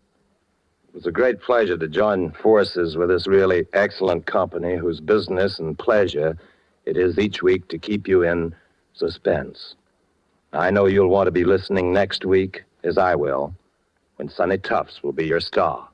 Suspense is produced and directed by William Spier.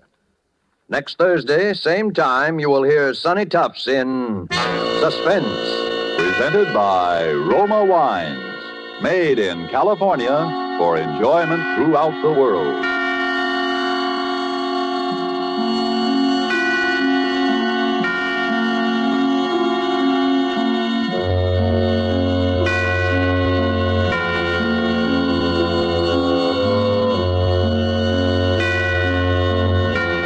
This is CBS, the Columbia Broadcasting System.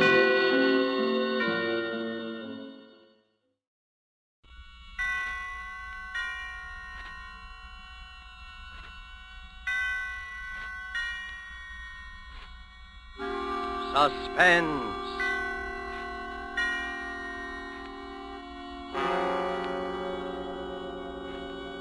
Presented by Roma Wines, made in California for enjoyment throughout the world. Salute. Your health, senor. Roma toasts the world. The wine for your table is Roma, made in California for enjoyment throughout the world. This is the Man in Black, here for the Roma Wine Company of Fresno, California, to introduce this weekly half hour of Suspense. Tonight in Hollywood, Roma brings you as star Mr. Peter Lorre. The suspense play which stars Mr. Lorre and which is produced and directed by William Spier is called Back for Christmas.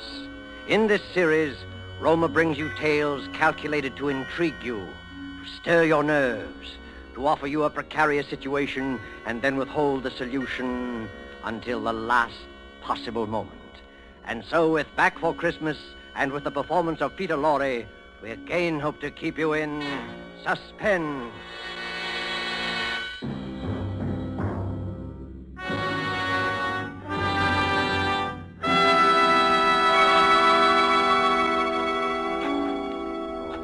Jingle bells, jingle bells, jingle all the way.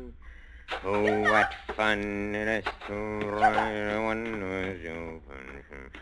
Yes, Marie? What on earth are you doing down here in the cellar? Oh, just doing a little digging. And why, may I ask, have you chosen this day of all days to dig up the cellar floor? Oh, I thought because the weather has been so damp, this would be a good time to plant that little devil's garden I told you about. Devil's garden? Whatever nonsense is that? Don't you remember that was my little joke about it? You see, I've managed to get hold of the spores of several unclassified wild orchids. In our wild state, they bloom under damp masses of leaf mold.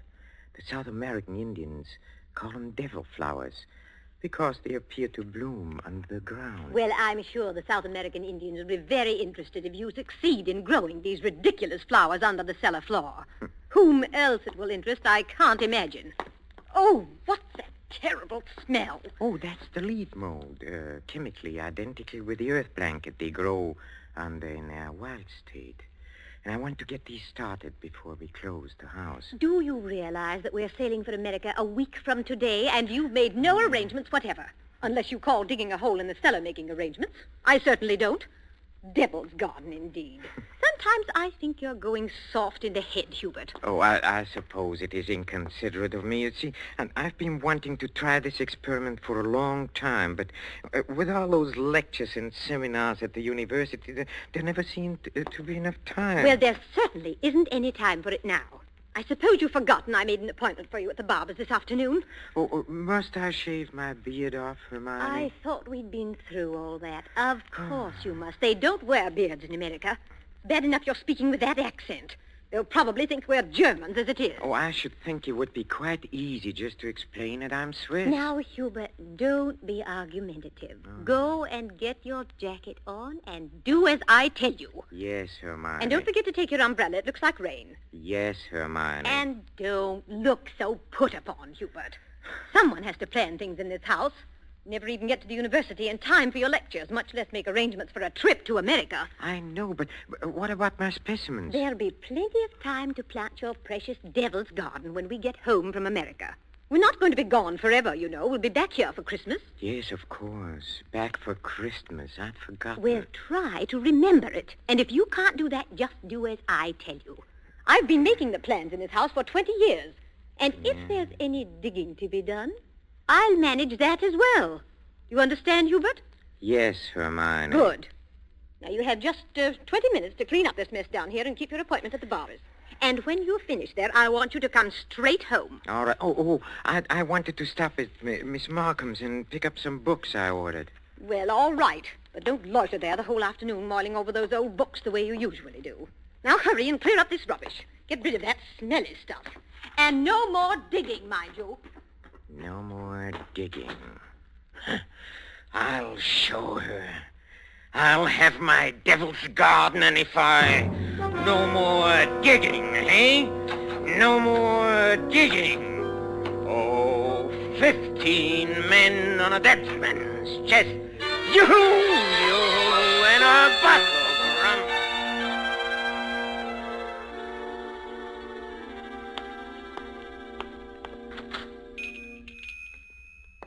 Good evening, sir. Good evening, Miss Markham. Why, it is Professor Schumacher, isn't it? Do you like me better this way? You look ever so much younger without the beard. 20 years at least. 20 years. Oh, you'll be glad to know those books you ordered have finally arrived. Oh, yes, the books. Let me see. The Phytotomy of Phalloid Gametophytes and Coniferous Shrubs of North America. Those are the ones you ordered, aren't they? Yes, thank you. You're very kind, Miss Markham. Why kind, Professor Schumacher? Well, not many young ladies in bookshops would go out of their way to look up rare books for an old professor of botany. Why, you're not old, Professor Schumacher. Really, you look... What do I look like? And besides, I adore botany. It's my particular hobby. Oh, really? You've never told me that before, Miss Markham. Well, I was afraid to. You looked so imposing with the beard and all.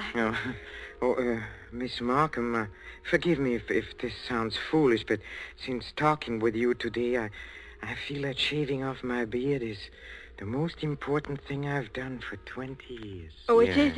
I'm sure it is. For 20 I'm so sorry that I've been so distant with you all this time. Oh, there were times when I almost spoke up. Oh, really? Times when you came in here, tired after a day with your students at the university. You seemed so alone. The way I'm alone in the world. Alone? I'd like to have asked you to stay a while and talk with me, but some way or other, I always wound up giving you your change and letting you go on your way. Say you're alone in the world? Since my father died. Oh, Miss Markham, did you never think of marrying? My father was a very remarkable man. I never found anyone who seemed to measure up to what he led me to expect of men. Miss Markham... Oh, it's been so long since anyone called me by my first name. I'd like you to, if you want to. It's Marion. Marion? Oh, how nice. And yours? Well, Hubertus. but in English, Hubert sounds better, huh? How long have you been alone, Hubert? Alone? I knew you were a widower, of course. The first time I saw you. A widower? I can always tell. There's a certain sadness in a man's eyes. A sweet sadness, I think, when he's been married and then A lost... widower. I never thought of it in quite that way. Oh, I'm sorry. I shouldn't have been talking like this, I suppose, but I've often wondered what she must have been like. Your wife, I mean. Hermione? Not an easy woman to forget. Very strong. Always managing things. The house, my wardrobe, my friends. Even when we dined at a restaurant, she even then ordered my food. She was always managing things. Her whole life. Managed herself to death. Poor woman. She must have loved you very much. But she needn't have put herself out so. It's plain to see you don't need things managed for you. No. You need companionship, I think. Someone sympathetic with your work. But the last thing on earth you need is a manager. How well you put it. The last thing on earth.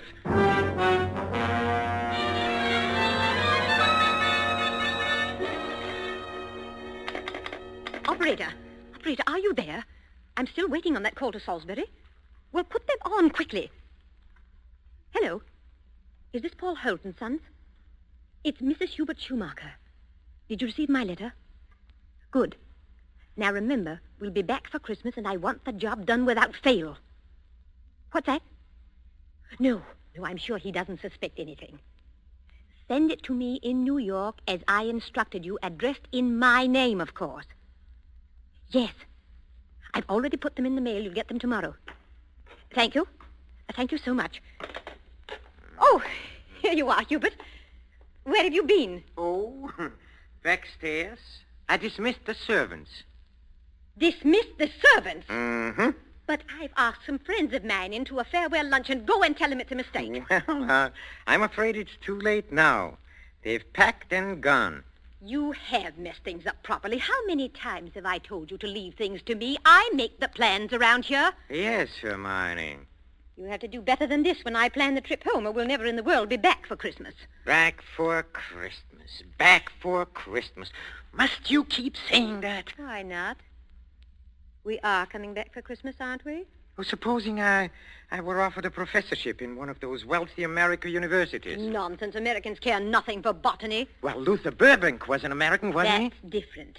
What have you ever done except muck around in the dirt with a lot of roots and tubers? Well, they asked me to lecture, didn't they? All right. Now, there's no use getting yourself in a state about this, Hubert.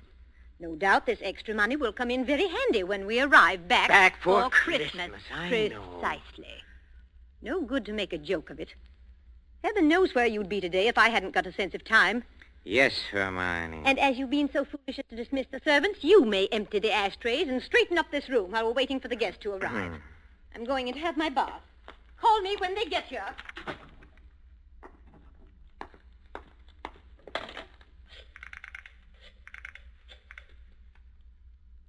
Marion? It's Hubert. No, darling, no, nothing is wrong. Oh, my plans are the same, unless you have changed. No? Oh, we'll meet in New York then and be married there. Huh? Oh, I'll explain to you why later. You just have to trust me. Yes. Yes, my darling. Hubert? Oh, I'm so sorry I can't talk any longer. Yes, I'll meet you in New York without fail. Auf Wiedersehen, mein Liebchen. Hubert, were you talking on the phone just now? Yes, Hermione. Whoever was it? Oh, Freddie Sinclair.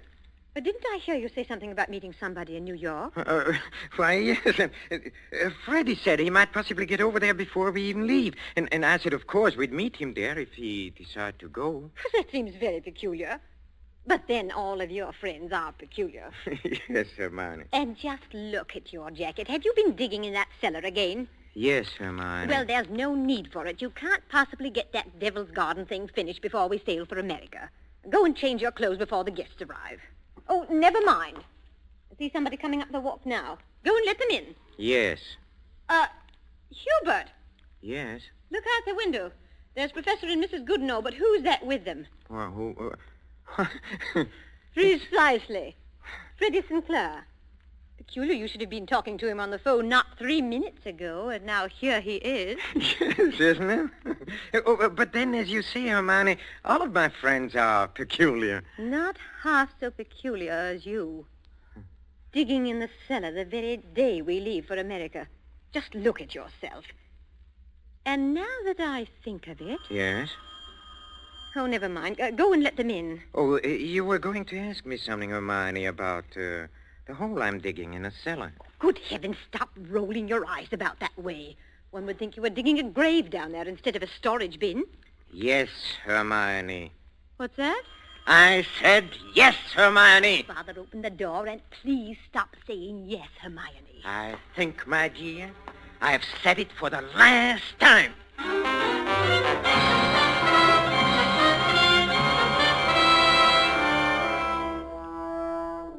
A professor of botany, his loving wife, and an oblong pit in the cellar.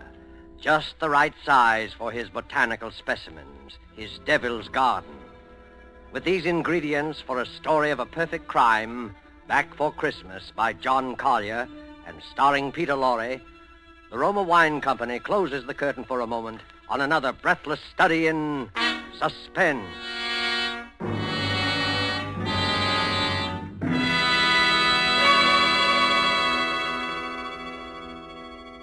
In this brief intermission in the play, it's pleasant to think about the holidays. Not everyone celebrates the holidays against a background of snow and pine trees. Somewhere south of the Gulf and the Caribbean, in a gracious home surrounded by palm trees in the warm sun, you might find holiday dinners ending this way. One moment, please. Our North American guest wishes to propose a toast. Yes, mis amigos. I drink a toast in gratitude to you for your gracious hospitality and the enjoyment you've given me, an American so far from home. It is only a fair exchange, my friend. This wine in which you drink your toast, it brings enjoyment to us from your country, from America. It is Roma wine, made in your own California. Yes, and when you choose the wine for your holiday table, remember this. Only a few wines are so fine that many countries of the world import them. And among these greatly enjoyable wines are the wines of Roma, R-O-M-A, made in California for enjoyment throughout the world. Yet here in America we are truly fortunate, for we may buy Roma wines at a very low cost, since we don't have to pay import duty or costly shipping charges. So serve Roma wine with pride on any and all holiday occasions. Serve Roma, too, for everyday dinners you can afford to. Ask your dealer tomorrow for your favorite Roma wine, America's largest selling wine. But before you buy wine, buy war bonds. And now it is with pleasure that we bring back to our sound stage Mr. Peter Lorre in Act 2 of Back for Christmas. A tale well calculated to keep you in suspense.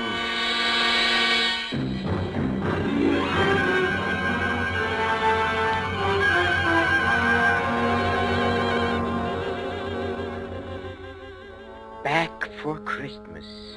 Hermione was so positive we would be back for Christmas. That last afternoon, pouring tea out for a few friends who had come in to say last-minute farewells, she kept reiterating it. Now, mind you, Hermione, don't let those Americans lure your husband with one of their fat university jobs. We absolutely must have you with us for Christmas. He shall be back, I promise you. Well, it's not absolutely certain, of course. Hubert, now what do you mean it's not certain? Of course it's certain. After all, Hubert, old boy, you've contracted to lecture for only 3 months. Oh, that's quite right, but then, of course, anything may happen. Hubert adores being unpredictable. Now, what other man would decide the very day, mind you, before leaving for America, to dig a great hole in the floor of the cellar? In the cellar? Yes. He's going to put some unclassified wild orchids down there. A devil's garden, if you please.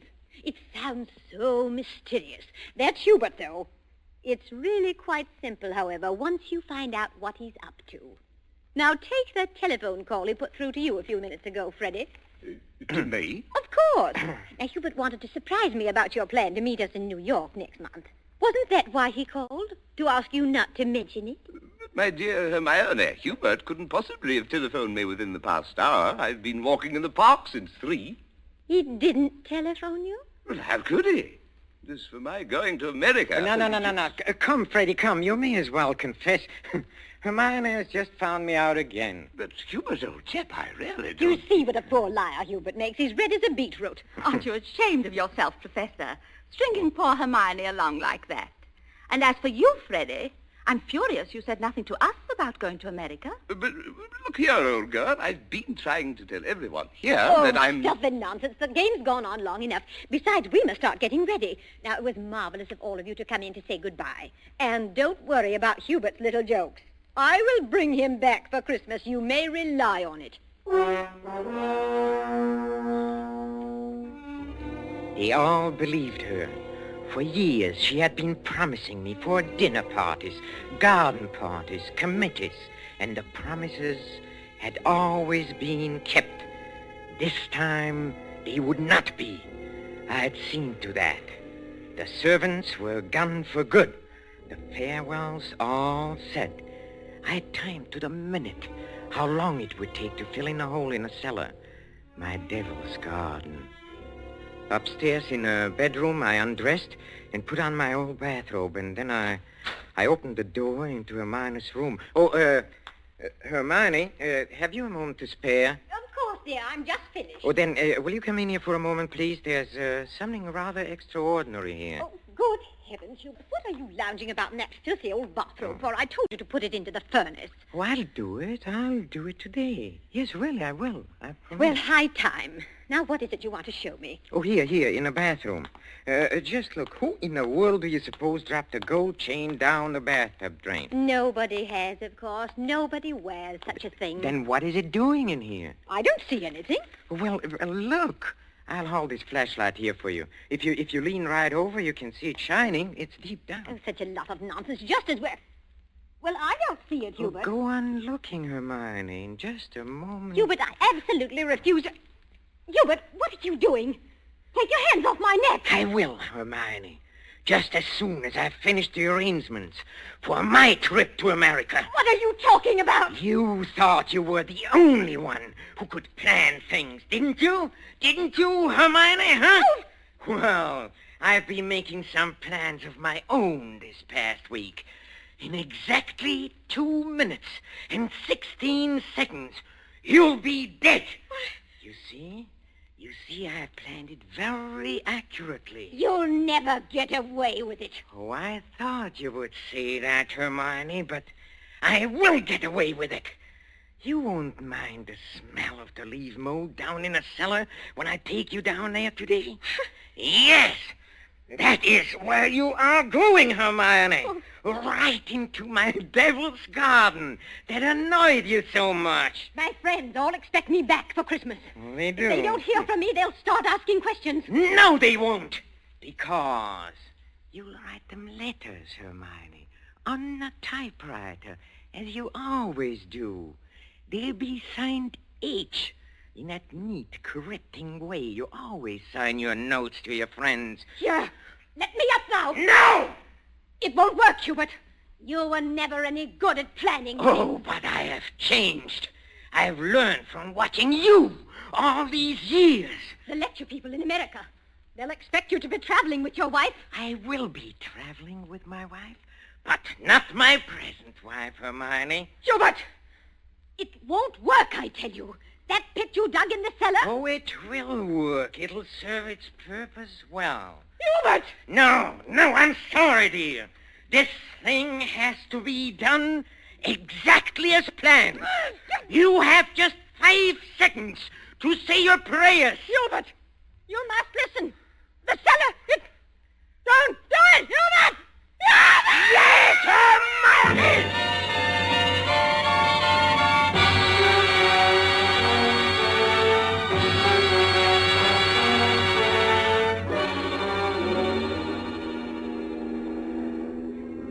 Oh, Steward?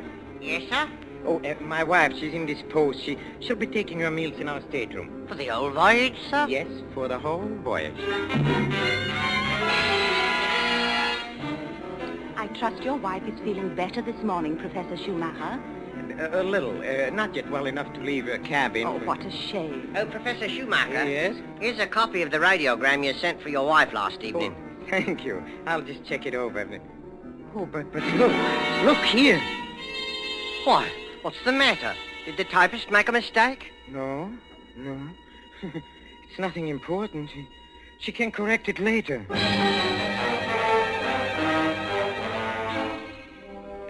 For a moment, I had a feeling that Hermione had been leaning over my shoulder again, correcting what I had written as she always did. I had written a radiogram to Professor Goodenough and his wife. Haven't been out of my cabin the whole beastly trip, Hubert. Well, now doubt will be back for Christmas. But the operator had left out the W and it read, no doubt will be back for Christmas. Exactly what Hermione would have written. Well, the rest of the trip was uneventful. Marion and I met in New York just as we had planned. Just as we had planned.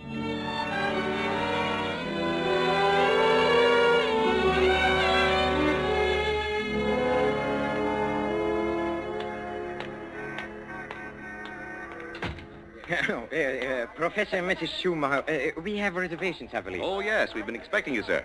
Boy, take Professor and Mrs. Schumacher's luggage up to their suite.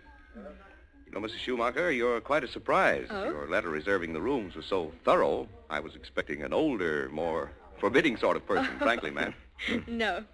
As a matter of fact, we're just married, but my letter reserving the rooms. Oh, I wrote the letter, my dear, and I signed it Mrs. Hubert Schumacher. Just a joke. What a cunning old fox you are, Hubert. Now that I think of it, I almost forgot. There's a letter for you, Mrs. Schumacher. That's peculiar. I wonder who on earth... Oh, well, we'll soon find out in good time. Come along, darling. Oh, we are keeping the boy waiting. Come on.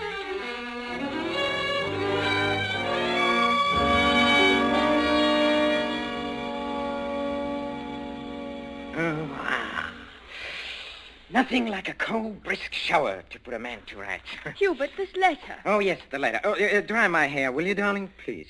It seems to be a bill of some sort from a building contractor in Salisbury. Oh, really? Oh, bother, dry your own hair. Thank you, darling. Let's see this bill, or whatever it is. It's very puzzling. Hubert, you were a widower, weren't you? I mean, Hermione isn't still alive. Good heavens, no. Well, let me read that. Dear Madame, this is to acknowledge your order together with the keys to your house in Launceston Place. Our man had no difficulty in finding the place where your husband had begun the excavation in a cellar, but apparently he changed his mind at the last moment and filled it in again. What is it, Hubert? Our man will begin digging tomorrow, and the job will be completed in ample time for your surprise Christmas present to your husband. We are happy to be conspirators with you in this thoughtful gesture and hope that Professor Schumacher will be pleased at the results of our work on his Devil's Garden. Very truly yours, Paul Holt Sons, Contractors. What does it mean, Hubert? Means that Hermione was right. I will be back for Christmas. I will be back for Christmas. I will back for Christmas. Back for Christmas. Yes, Hermione.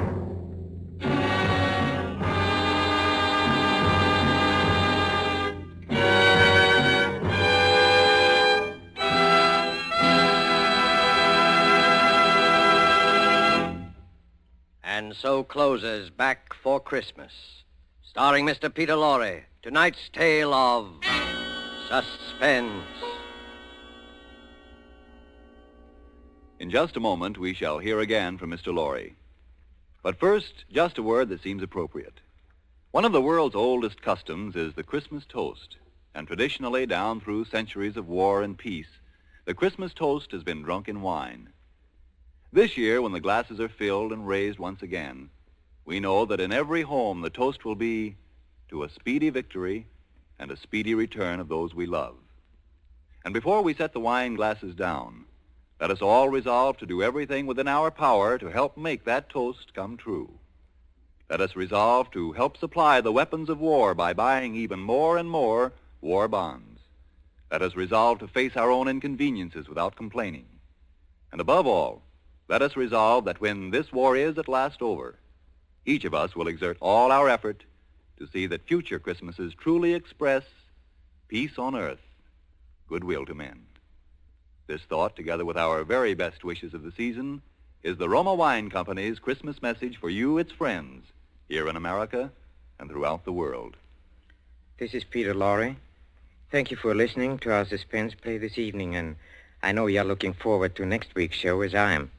It is called Finishing School, and its subtitle might be the famous quotation, "The female of the species is more deadly than the male." Don't forget, then, next Thursday, same time, for Margot, Elsa Lanchester, Janet Beecher, and a distinguished all-feminine cast in Suspense. Presented by Roma Wines, R-O-M-A. Made in California for enjoyment throughout the world.